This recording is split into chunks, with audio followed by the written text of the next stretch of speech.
Well, we'll go ahead and get started. Thanks everyone for joining us today. This is our second installment of our webinar series called Roadmap to Q4 Success. And essentially our goal here is to help get sellers set up and primed and ready for the holiday shopping season later this year. The first webinar we covered how to strategize and optimize for inventory and logistics, which is super critical right now, given the state of things in our economy and the supply chain. So today we're going to look ahead and talk about marketing. So our topic for the webinar today is how to attract shoppers the right way. And we'll go around, do some intros here. My name's Lindsay Doolin. I'm the Executive Director of Sellers Funding, and I'm joined here by our panel of top experts throughout the e-commerce industry. So Cass, I'll kick it over to you. Good morning, good evening, and wherever you are in the world. My name's Cass Majid. I'm the Chief Exec of a group of digital and technical based companies based here in the UK. We work with brands from all over the world, building and implementing and activating e-commerce across many different platforms. That's me. Great. How about Tyler? You tell us a little bit about yourself. Yeah, absolutely. So my name is Tyler Gregg. I'm the Director of Operations here at Amped. And put simply, Amped helps Amazon sellers market their products on Google Ads with full attribution. So our data science platform makes it super easy, gives you a one-path track to creating a strong Google ad campaign, and then helps you along the journey of optimizing it and doubling down on what's working and cutting back from what is not working. So you can now profitably sell on Google Ads. I know a lot of Amazon sellers have tried Google Ads historically, and it's been difficult because Amazon attribution itself is in beta, so it's a little bit hard to deal with. Our system automates all of the attribution side of things and makes it super easy to actually go find customers and tap into the, I don't know, like 8 billion plus searches per day on Google Ads. I'll kick it over to Patrick, maybe. Awesome. Hey, everyone, I'm Patrick. I lead new marketplaces and product partnerships at Perpetua. We're a software company that helps automate and optimize retail media advertising for over 5,000 brands worldwide. We work with Amazon, Walmart, Target, basically any marketplace you can think of. And our software helps brands be more effective and run ads quicker using our underlying machine learning and artificial intelligence. Great. Thank you all so much for being here and joining us today. So we're going to jump right into it and start with our first talking point here. So we all know marketing is very broad. There's many different facets, and in all honesty, y'all, we could probably have 10 different webinars on what we're going to talk about today, on things like email, social media, promotions, paid media. What does everyone here think makes a strong marketing strategy?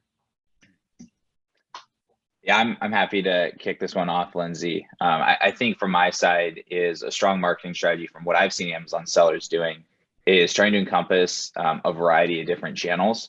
Obviously, Amazon ads should be everyone's bread and butter. That's the best place to start. It's the highest intent. You should definitely be spending on Amazon ads. But then, I think we're in this stage of selling on Amazon where you kind of have to go beyond the walls of Amazon and try to find some of your own customers that you can drive in to Amazon where they get their free shipping, their great customer success and all that stuff. And so what we always talk about, what we encourage sellers to do is try different channels, whether it's Google ads, obviously that's promotion for us, but whether it's Google or social or email or any other way where you can kind of drive a stream of customers into Amazon. We see that external traffic Amazon absolutely loves. We've seen it in kind of the impact that it has on rank for many years, but it became even clearer that Amazon wanted their sellers to bring in external traffic when they rolled out their brand referral bonus program for US-based sellers last year. Everyone on this call is not aware, the brand referral bonus program is a 10% cash kickback that Amazon gives for every dollar that you bring in from external traffic. That's going to be expanded worldwide, I believe, later this year. I'm not entirely sure the exact date that they're going to expand it, but it's their way of saying, hey, we want external traffic. We want you guys to go help us bring in external traffic, and we'll pay you to do so. And so we always tell customers, think about how people find your products. Is it like a product that can work really well with influencers? Is it a product that can work well on social, meaning you're kind of raising awareness for it? Or is it a product that people are looking for and they're searching Google for it? When they search for it, they can buy it.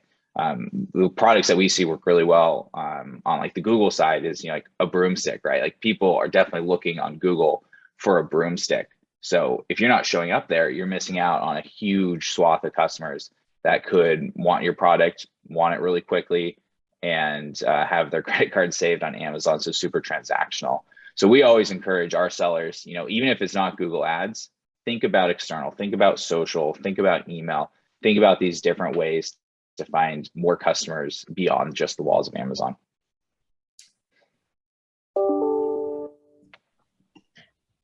And it would only make sense for Amazon, I'm just going to go out on a limb here, for Amazon to want to further optimize that program before Q4 starts, so they can just capitalize on that traffic there.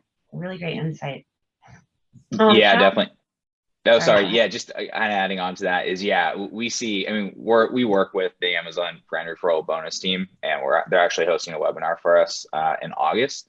But that's definitely, from our understanding, a pretty big priority for Amazon. Obviously, a big company, kind of slow moving, they think about several quarters down the road, whereas, a smaller company, we're thinking next week and how to, move quickly. And I think a lot of Amazon sellers think about that in the same way, as how do we move quickly?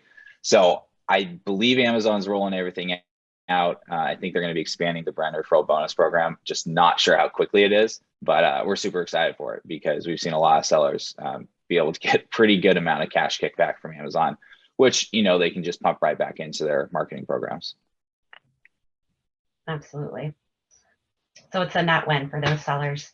And just touching on that as well, you actually also saw Amazon release the Buy with Prime program, which is now going to enable people to embed basically Amazon fulfillment and Buy with Prime directly on external sources. So if you're running a DTC site and it's like, hey, maybe some people want to shop Amazon versus, shopping your own fulfillment or whatever, they're going to allow you to basically embed the checkout from Amazon into any of these different sources. So whether it be like a link in bio for an influencer's page, they're now going to be able to fill directly through Amazon, or if it's your Shopify page, whatever it might be, you can see that they're thinking of, they themselves realize not 100% of shopping is ever going to be done on Amazon. It's like, how do you now capture the remaining percent of the market that is always going to buy not direct from Amazon? So you can see that they're placing large bets. They also are building their own influencer program to try to, get their products out within different, social media channels, etc. So you can tell that, they've probably capped the awareness of Amazon. If you're going and you need to buy water bottles quickly, you know exactly where you're going to do that. But for brands that aren't selling kind of like everyday basics, like how do you get into the head of these buyers and make sure that they're thinking, hey, even though we're not buying on Amazon, we're going to buy through Amazon. For sure. Cass, since you work more with broad digital and e-commerce brands, in addition to Amazon sellers, what are your thoughts on the Buy with Prime program that Amazon's launching? I can just go back to the original question, if that's okay, Lindsay, about what makes a really strong marketing strategy, and then maybe kind of come in to the back end of that question, if that's okay. The stark reality of the marketing industry online is that there's many different channels, and we need to have many different ways of attracting people to our brands. We have two sayings in our business. First of all, you've got to rent the space in people's minds, and brand is built with investment over a passage of time, whether that's your effort or that's money.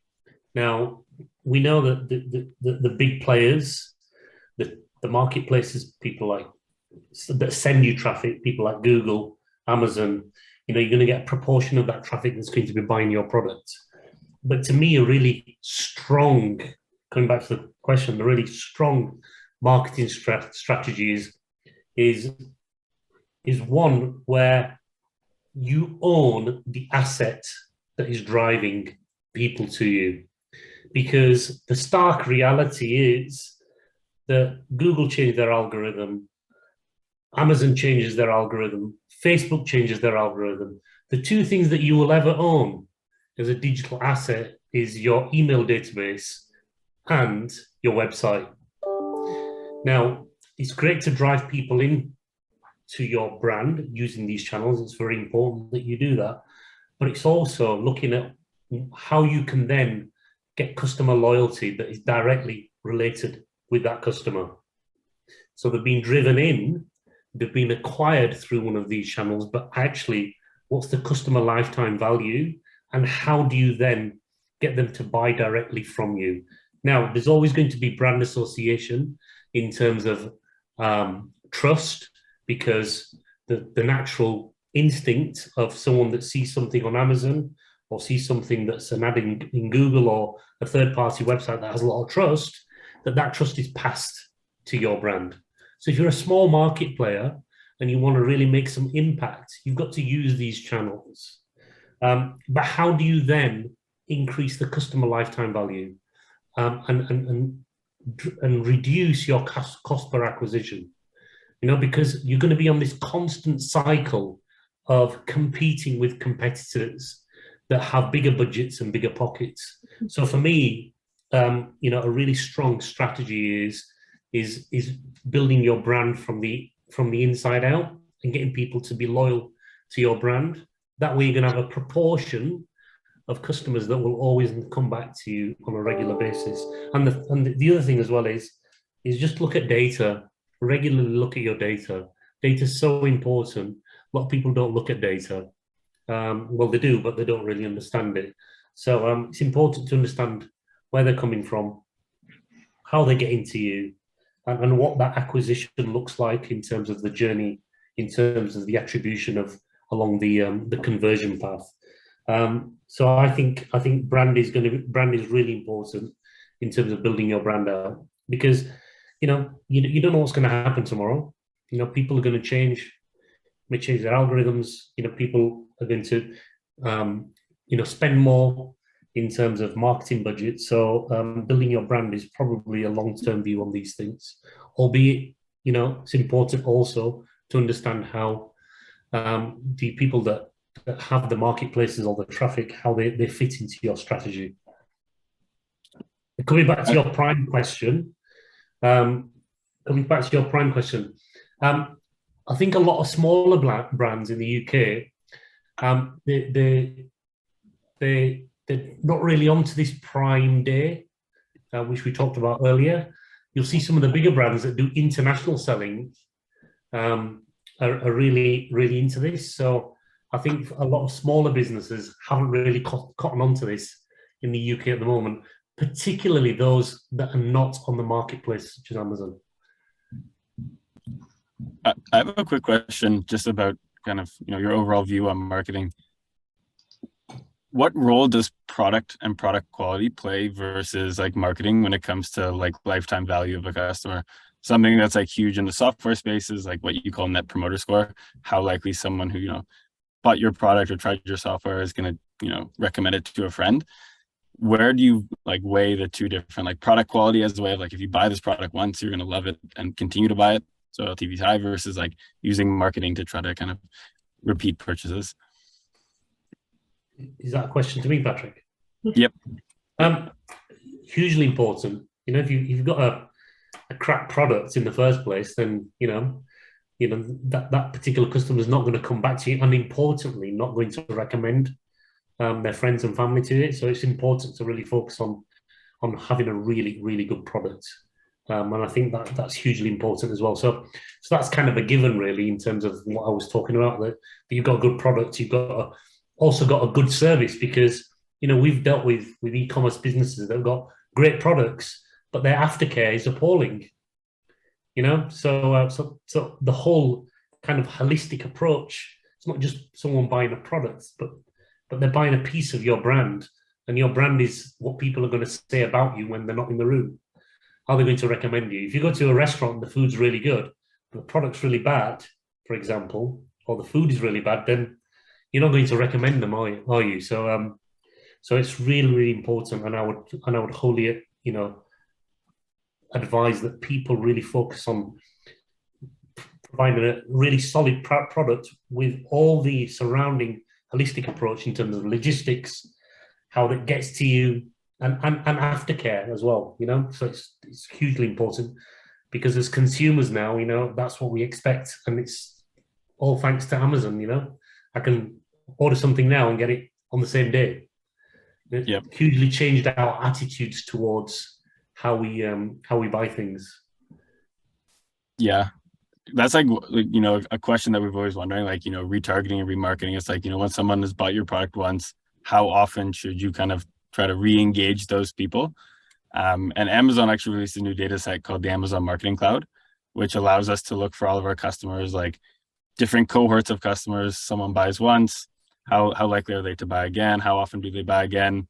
Really, when should you then begin to advertise? Like, so if I sell, I don't know, call it toothpaste, should I, toothpaste runs out after 30 days. Like, if they don't buy after 30 days, does that mean that they're not buying our brand and they're buying, a competitor's brand? So by looking kind of at these cohorts, we've kind of realized that, for the most part, really good products, you almost don't need to re-engage, because people fall in love, and we can see naturally they're just going back and buying. So it almost is like, when it comes to remarketing and retargeting, it's very important to kind of look at the data, as you said, and kind of understand, are they not buying because they forgot about our product, or they're not buying because our product isn't what they want? And using that to kind of either one, inform ad strategy, or two, actually inform product decisions when you're actually going and going to market with what you have. I think, Patrick, just to add to that, and sorry, Tyler, please come in if I'm taking over. I think no, not at all. If in my kind of experiences, if that product is unique to you and it's a great product, then they're only going to come back to you. But if that product is a great product and it's sold by multiple different suppliers, that's where experiential would come in. How is that product delivered to me? How is it sent to me? How is it engaged with me? Then it comes back to the main brand of that organization that would kind of really get people coming back to people to buy that product. So it kind of, if you're a manufacturer and you're the only person that manufactures that product, then you kind of cornered that market. However, if there's competitors with similar products, then you've got to kind of obviously differentiate yourself as well. But yeah, I agree. Really good points there. I'm just going to add a little bit to that as well. Yeah, I mean, when we buy, all of us are consumers here as well. When we buy from brands and sellers on Amazon or direct to consumer, there's a touch point and there's an experience and there's value in that moment, right? So it's all about making sure that the customer really is understanding of the perceived value that you're trying to deliver on, whether it's a product or a service. And Cass, really great point about knowing the competitive landscape, because it's not just a knowing about what you do well and where your opportunities are, but also where you may win or lose in the market to help guide you in your decision making. So there's so many things that sellers can do here. I would say that, having some focus and prioritizing what you want to tackle. In the broom example, I believe Tyler mentioned that earlier. I don't know about y'all, but I'm not buying brooms very frequently. So keeping that acquisition going, and then maybe some sort of amazing loyalty program so that your customers can help spread the word, is only going to help bring you more customers. But then the retention side of things, like what accessories do they need, or do you have a partner where you might get a rev share or something? Like, there's a little bit of creativity with products like that. I'm trying to think of, in terms of a product you might buy fairly frequently, like something like cleaning supplies, that sort of stuff. You're going to want to be running more retargeting ads, or having these really maybe email campaigns that stand out, that grab attention, because not only are there competitors in the space, but brands and sellers, we're all competing for time, for people's time. So a lot of good stuff there. Yeah, Lindsay, I think what's interesting is where we're going to be a year or two from now on as Amazon sellers and what you can do with your brand. It seems like the last year or so, Amazon's introduced a lot more opportunities for brands to actually act like brands on Amazon. I think historically Amazon was always, a channel to just move more product and never really the opportunity to grow your brand like a D2C site. And, now with Amazon allowing sellers to actually build a branded Amazon storefront where they can fully tell their story, I think such a huge opportunity for sellers to really start leading with their brand, generating brand awareness, but then also educating their customers or potential customers on the product, on their brand, why they should buy from you.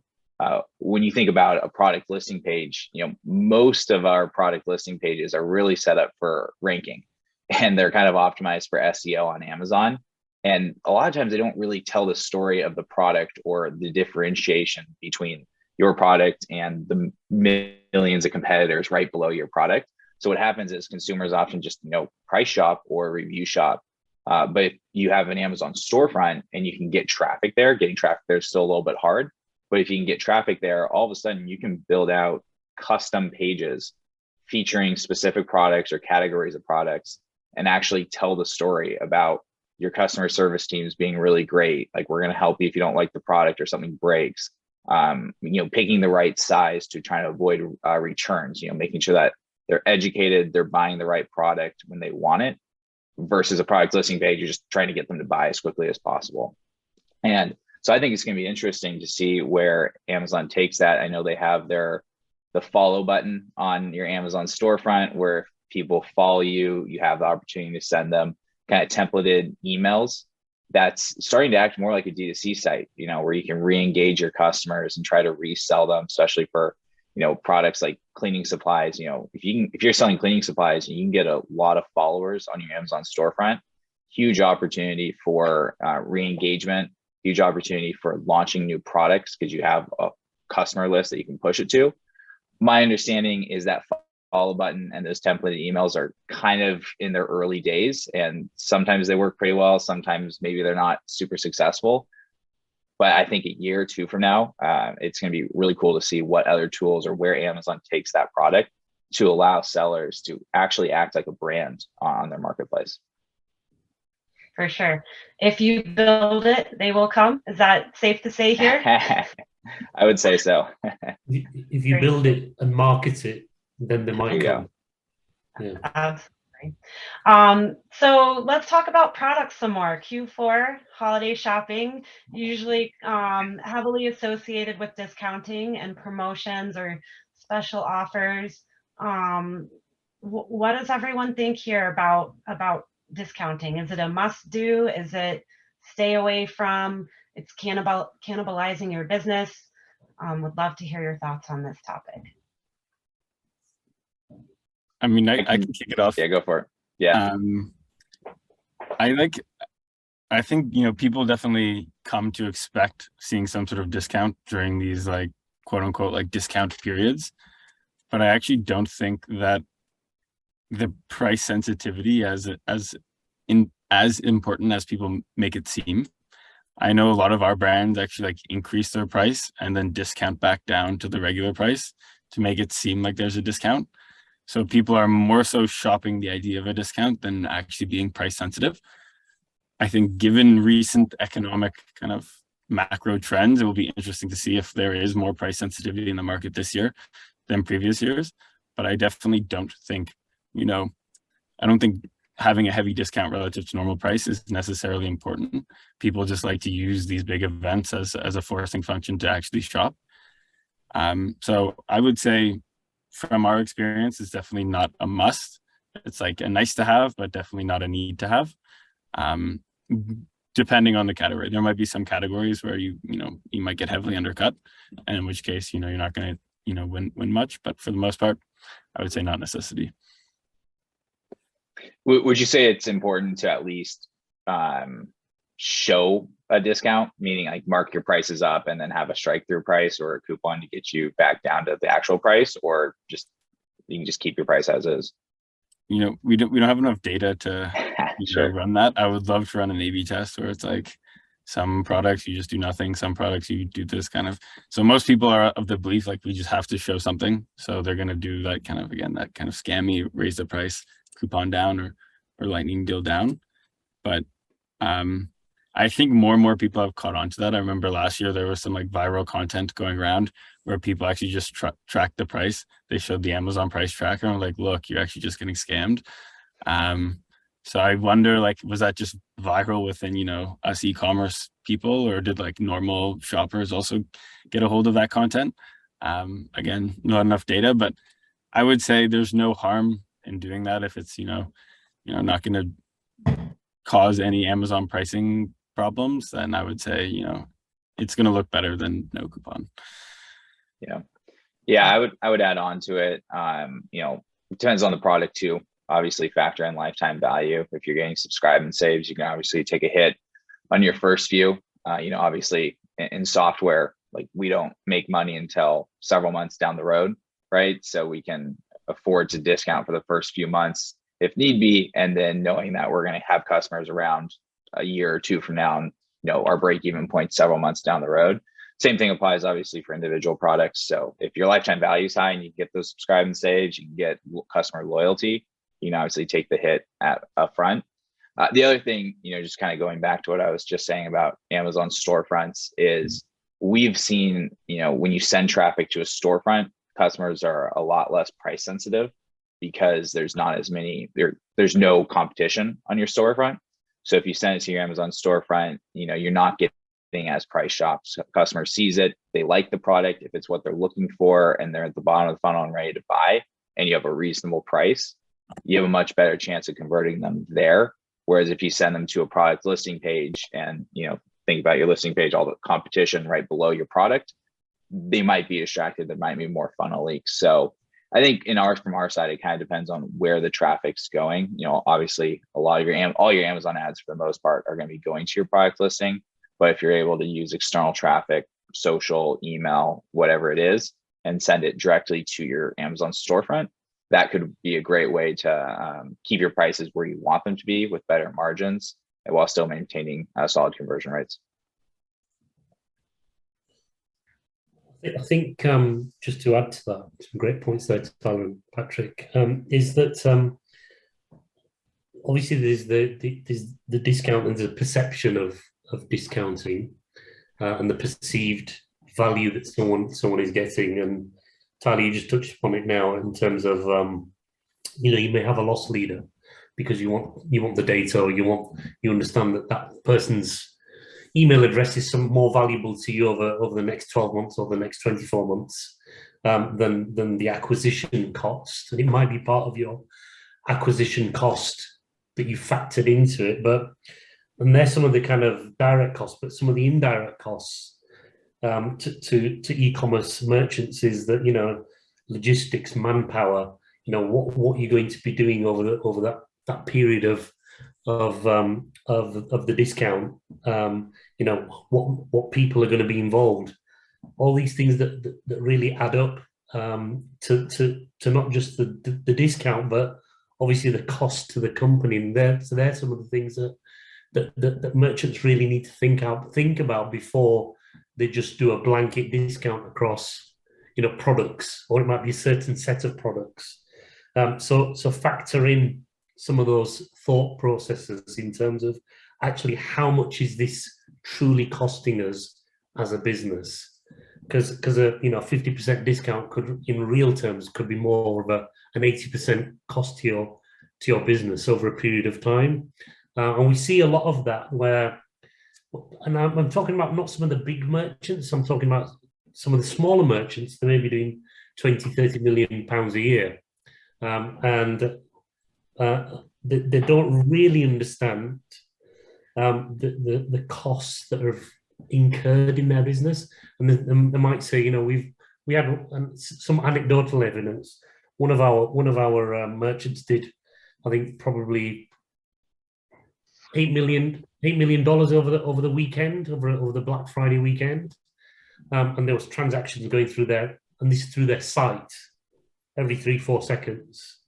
But actually, they didn't make any money over that period. So there's quite a lot of product to shift, and quite a big loss they made. And they already realised that probably 2-3 months after the fact. So plan well. It's really important to plan well before that period. Do your numbers. It's really important to look at them. For sure. I think, for the holidays and Q4, maybe discounts straight up aren't the way to go, and thinking a little bit more creatively, because a lot of consumers, they expect something special, right? And many of them might be shopping with you, whether it's on Amazon or even on your own D2C site or a different marketplace. They might be shopping with you for the first time. And it's no secret also that people gift for themselves during that Black Friday, Cyber Monday weekend, or just when they're generally, shopping for the holidays. So something like a gift with purchase or some sort of bundled offer could really go the distance, especially as Cass was saying, this is an opportunity to capture new customers, capture their data, and then it really extends the LTV or minimizes your customer acquisition cost as well. So a lot of this is thinking about the bigger picture as we think about, okay, discounts might be a little bit short-sighted, but bundling or some sort of gift with purchase. And in addition to the data, obviously taking a look at your margins. What can you maybe give a little bit more of? And then what is a big no-no? That's important to know ahead of time too. And I think also working with influencers. There's so many like top 100 gifts or top X gifts for her and top Y gifts for him, all of these lists out there. So the more sellers can do to create some sort of offering that's a little bit more memorable, maybe just a different spin on what you would normally sell to your customers any other time of year, might just go the distance a little bit further during this time. So all really good points. Yeah, and just to add to that, I don't know as a seller if you've shopped on Amazon during Prime Day, but it's like it seems like a bargain bin store where like there's just flashy coupons like everywhere. So it's really hard to differentiate yourself, but that's where like external traffic becomes so important. Like, someone is going to be scrolling TikTok and say like, oh, best Prime Day find, and be able to click through, or like on Amazon, they're looking like best gifts, just coincidentally, and on Google they see, hey, Prime Day. Like, it's really important to put your product in places where you're not competing with the million other products that are on discount, because everyone's doing that. It's super hard to stand out. Really think about, hey, let's get our products out in places where people are going to be looking, and they know it's Prime Day, but it's not Amazon, and that's where you're going to be able to really grab more cheap attention and have a higher chance to convert relative to like all these higher price competitors.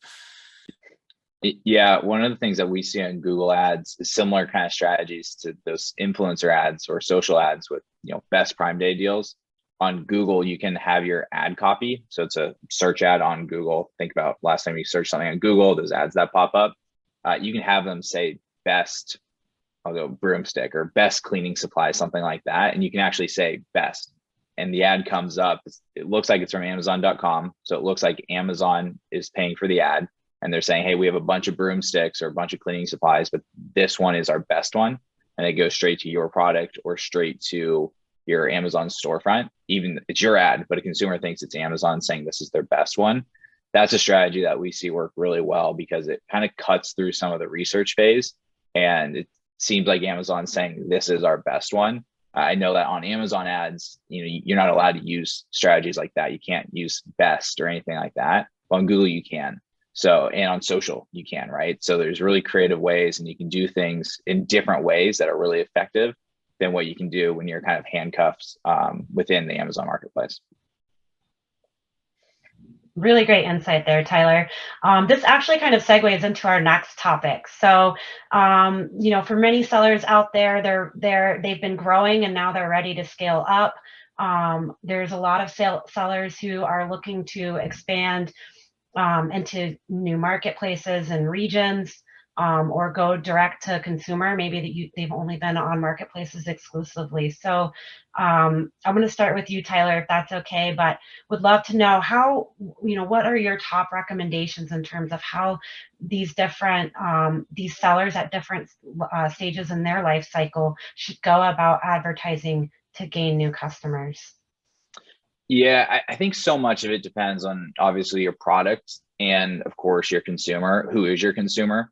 If it's very brand loyal type consumer, building out a strong D2C site and really investing in that is the way to go. Cass said something. I think I wrote it down. Let me know if I misquoted you here, Cass. But brand is built with investment over time.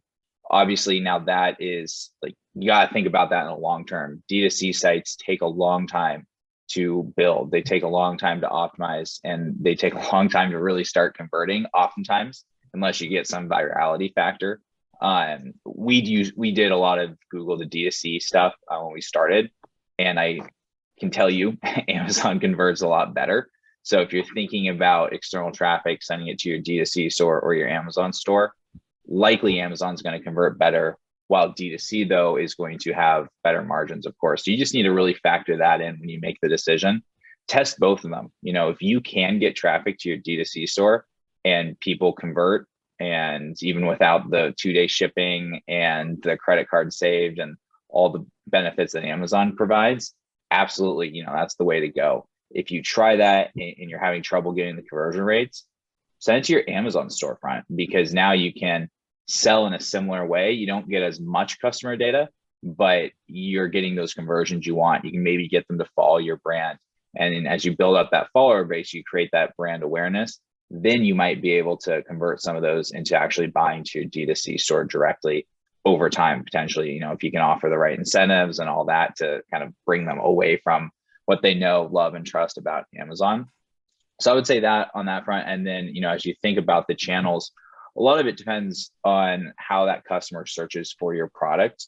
I would recommend using tools. There's tools like SEMrush, which they do a free trial, I think, but then you have to pay for it, or just the very simple free tool, which is called Google Keyword Planner. And it just adds.google.com and then create an account and then use their keyword planner. And what you can do is you can type in search terms related to your product, and Google will show you the volume, how often people are searching that keyword, the average price, the average cost per click. And that can be really telling to understand, are people searching for my product on Google or are they not? Patrick mentioned kind of novelty items versus like standard items, broomsticks or cleaning supplies. Novelty items, if they're not searching for it on Google, if there's not enough volume, then that's a great indicator that you should really look to leverage social or influencers or any other channel that can try to get in front of that customer. But if you go to Google Keyword Planner and you type like broomsticks or broomstick Amazon as a keyword, and it comes back with hundreds or thousands of searches per month, that's a great indicator that people are asking Google for your product. And you probably want to be showing up front and center and trying to get them to come to your product listing, your Amazon storefront.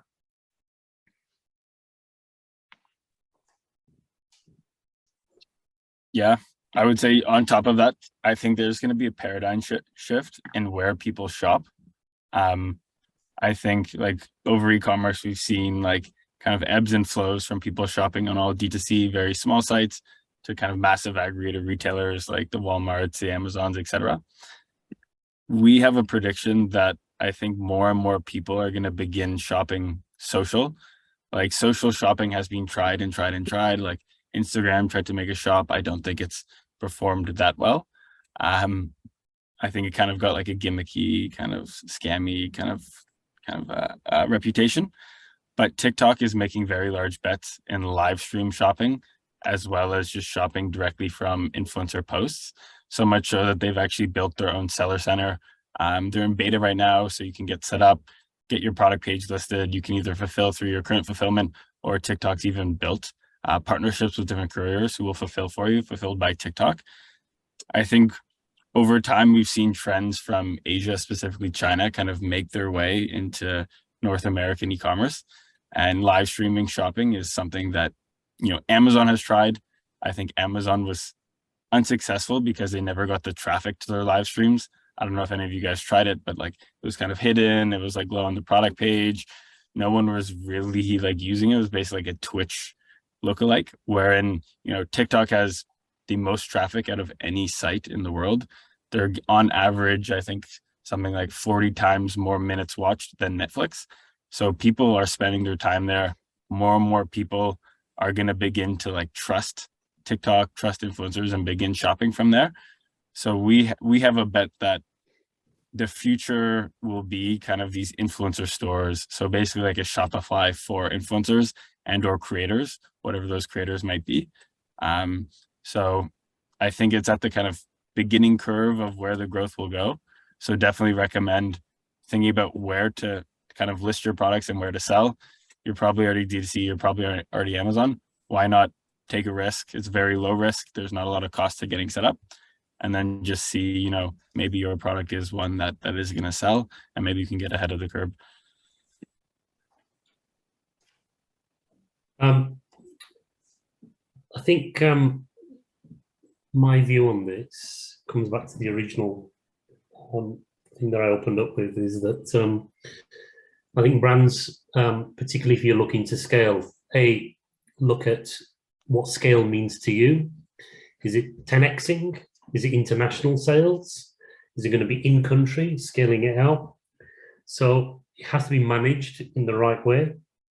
There's lots of different channels that Tyler and Patrick just touched upon, and I agree with what Patrick has said. You know, social first buying is going to be the next thing, and in fact, I do that kind of sometimes myself. I'm not actually buying from the platforms themselves, but actually I'm buying from the brands that I follow on those platforms, and particularly if it's, you know, I'm really into my sneakers, as they call them in the stateside. And there's a few brands that I follow that I would regularly buy their products, and that's because I trust the brand. So that's number one. Number two, is the experience that I get from their website, from their e-commerce website. The experience is really easy. It's quick, and it's actually quite dangerous sometimes, because I have to spend quite a lot of money. So I think experience is going to play a huge part in people wanting to scale, but also people having their own communities is going to be really important. How you're going to create your own community for those people to buy from you over and over again. But coming back to the kind of the boring things about scaling, you've got to look at logistics. How do your logistics, you know, fit into what you do? How does your storefront fit into the whole digital ecosystem of your brand? How are you going to ship internationally? How are you going to create that experience from where you are currently to the other side of the world?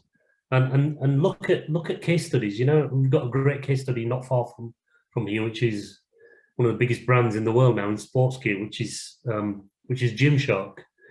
Gymshark has been an amazing success story over the last 7 or 8 years, and the chap started it in his garage, and now he's a multi-billion-dollar company, and they're really focused on experience. Two things: experience of customer experience, and secondly was their route to market was through influencers, which kind of really proliferated their whole brand. You've got to really kind of plan correctly how you scale your business, and look at how you're going to create that experience that you're creating in country, if your product was to be delivered on the other side of the world. Because, like I said, people have changed now, and our habits have changed. And I think the third thing that's going to be really important is personalization and customization, because we want our products the way we want them, in the time frame that we want them. Being at home now, waiting for your product, sometimes is an inconvenience. I want it in the way that I want it around my life. So yeah, I've been waiting for products over the last couple of days, and it's been completely inconvenient because I've had to cancel meetings. So I want products to be given to me and sent to me in the way that I want them. And I think this whole thing about personalization and customization is going to be a big thing moving forward as well, particularly if you want to scale. Really good insights here. I'm just going to follow up on a couple of points.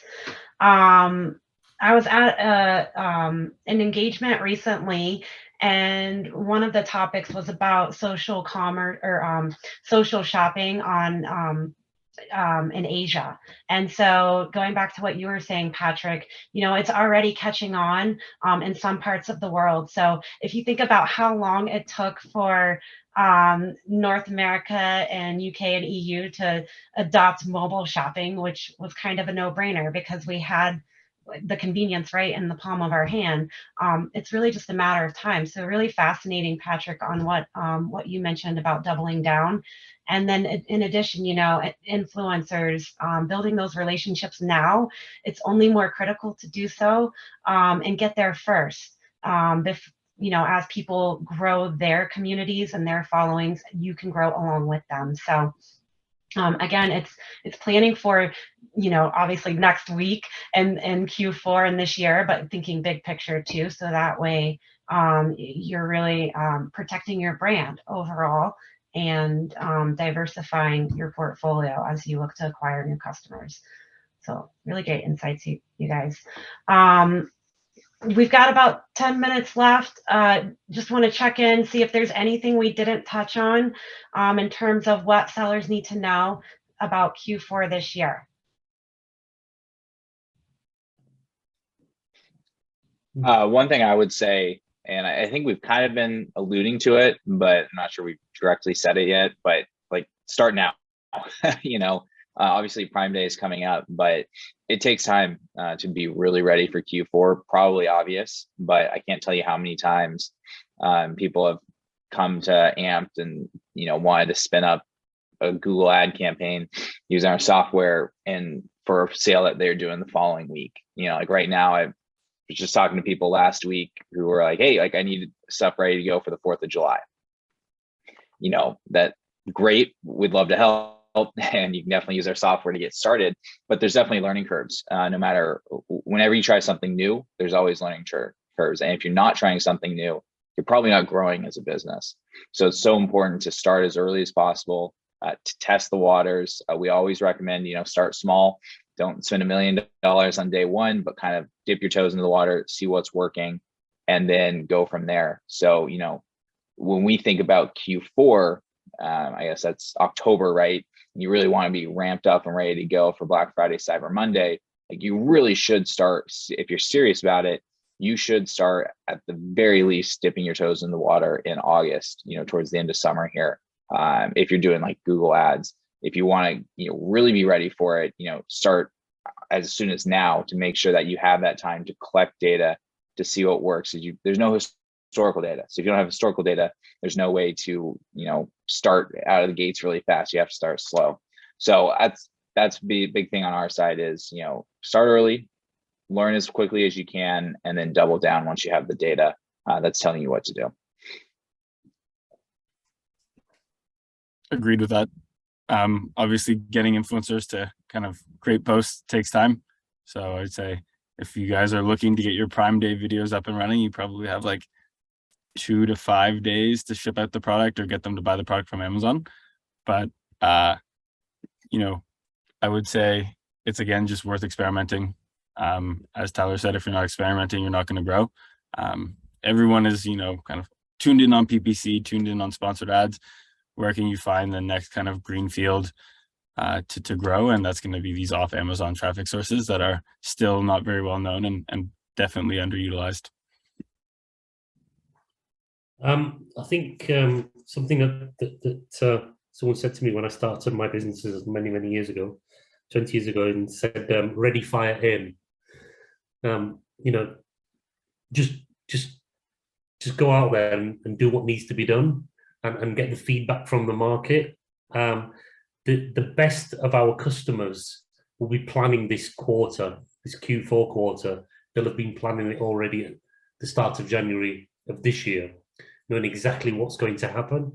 So if you haven't started, I concur what Tyler is saying, that you need to start now. So you need to, make sure that you're ready and you fire and you aim, and then get the feedback. Don't wait until it's perfect, because perfect won't come.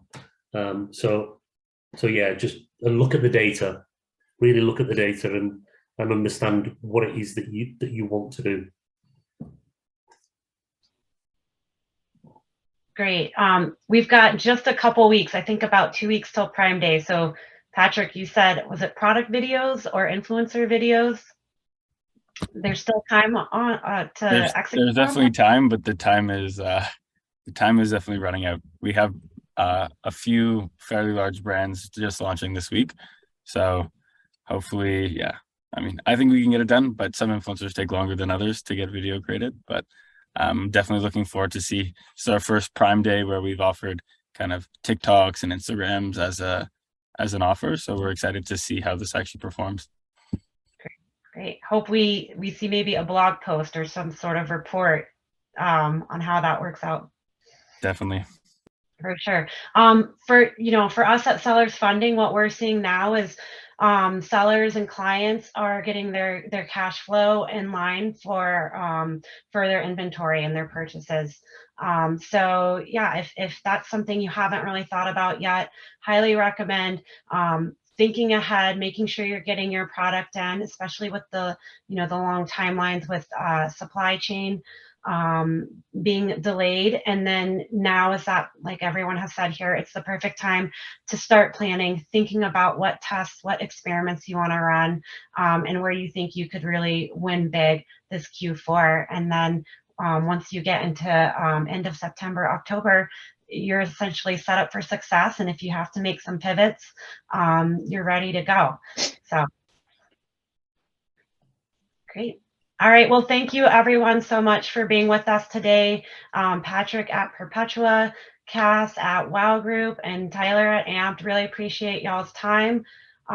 We'll have some emails coming out following the webinar with the replay. We've got a guide on how to crush Q4 successfully, so be on the lookout for that. And if anyone has any questions, feel free to reach out to the Sellers Funding team. We're here to help you all, help support you all Q4 during Q4 and any time of the year. So thanks everyone. Awesome. Thanks so much for having us, Lindsay.